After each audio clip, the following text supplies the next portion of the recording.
जिंदगी जरूरत के मुताबिक गुजारो, ख्वाहिश के मुताबिक नहीं। वफा एक ऐसा दरिया है जो कभी खुश्क नहीं होता। जिस शख्स ने अपने राज को अपने तक महदूद रखा वो जल्द कामयाबी की मंजिल तक पहुंचेगा। अच्छे साथी को छोड़ने के नतीजे में बुरा साथी मिल जाता है।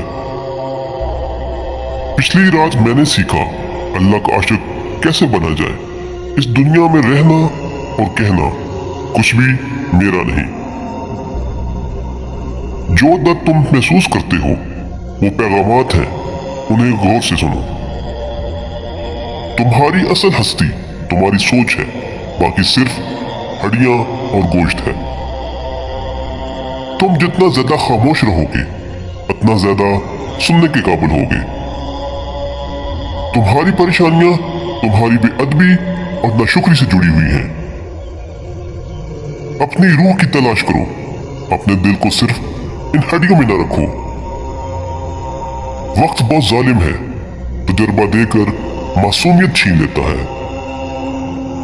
बस यकीन रखो अल्लाह पर, वो तुम्हें वीरान कुएं से उठाकर सल्तनत का बादशाह बनाने पर कादिर है।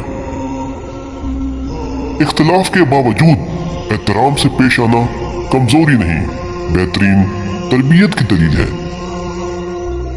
मौत तल्ख हकीकत है, इसे मीठी हकीकत बनाने में मसरूफ रहो। इंसान का दिल और नजर काबू में ना हो तो वसवसे पैदा होते हैं।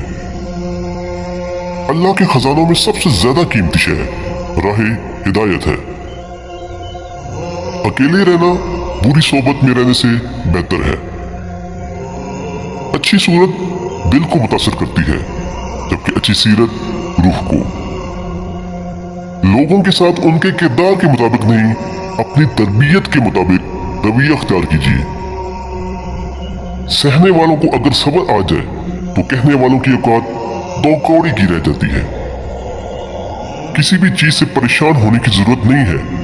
ऐ मेरे दिल, ना तो ये दर्द हमेशा रहने वाला है और ना ही जिंदगी। टूटा हुआ दिल खुदा की तवज्जो खींचता है। खुश नसीब है वो रूह जो खुदा के लिए रोती है।